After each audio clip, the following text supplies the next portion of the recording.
অনেক সময় আমাদের সমাজে বিয়ের পর মেয়েদের শ্বশুরবাড়িকে স্থায়ী ঠিকানা বা আসল ঘর হিসেবে চিহ্নিত করা হয়, যেখানে নারী বিয়ের পর তার স্বামীর ঘরে গিয়ে নতুন জীবন শুরু করে।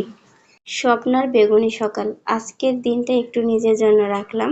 অনেক ব্যস্ততা, অনেক দায়িত্বের মাঝে আজ মন চাইলো নিজেকে একটু সময় দিতে। মার্কেটে গিয়েছিলাম, চোখে পড়লো একখানা বেগুনি শাড়ি। নরম, শান্ত আর একদম আমার মতো। অচেনা ভিড়েও যেন সে আমাকে চিনে ফেললো। ছোঁয়ায় বুঝে গেলাম এটা মনে হয় আমার জন্যই ছিল। সঙ্গে নিয়ে এলাম কয়েক জোড়া কানের দুলও নিয়ে আসছি, যেন শাড়িটার সাথে আরো সুন্দর লাগে। পরে ফেললাম সেই শাড়ি আর নিজেকে দেখলাম আয়নায়। অনেক দিন পর মনে হলো আমি স্বপ্না, আমি নিজের মধ্যে অনেক সুন্দর। এই ছোট্ট আনন্দের মুহূর্তগুলো নিজেকে ভালোবাসার সবচেয়ে নিখুঁত উপায়। আজকের এই বেগুনি সকালটা থেকে যাবে মন জুড়ে অনেক। ঘরোয়া খাবারের আয়োজন মানে শুধু স্বাদ না, তাতে খানিকটা মজা আর হালকা ঝালও থাকা দরকার। যেমন আজকের ভাতের পাশে ছোট্ট একটা ডাল, আলু ভর্তা, ডিম ভাজি আর শাক ভাজি। জানি এটা কোনো রেস্টুরেন্ট বা প্লেট না, কিন্তু বিশ্বাস করেন এই গন্ধে আত্মা শান্তি পায়। ডিমটা একটু বেশি ভাজা হয়েছে, ঠিক আছে, মনে দোষ ছিল, ডিমে দোষ ছিল না। খেয়ে ফেলার আগে একটু ভিডিও করে নিলাম, না হলে প্রমাণ থাকবে না।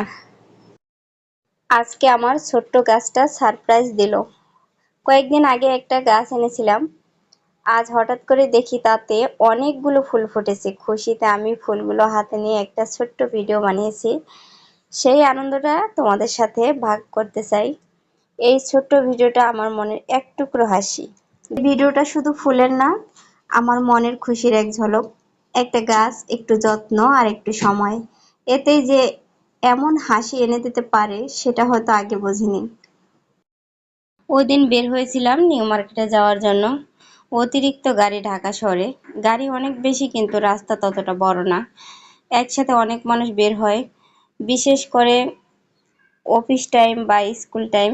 সবাই একসাথে বের হয়, তখন জ্যামটা আরো বেশি লেগে যায়। অনেক সময় লাগে, ক্লান্তি আসে, মাথা গরম হয় একদম।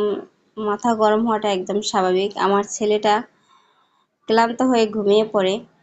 চাইলেই নিউ মার্কেট কিন্তু 20 থেকে 30 মিনিটে পৌঁছাতে পারতাম, কিন্তু জ্যামের কারণে প্রায় 1 ঘন্টার মতোই লেগে যায়। আজ একটু আলাদা কিছু করার ইচ্ছে ছিল। হাতে বাটা মশলা দিয়ে আজকে মুরগির মাংসের রান্নাটা সেই মজা হয়েছে, যা বলে বোঝা যায় না।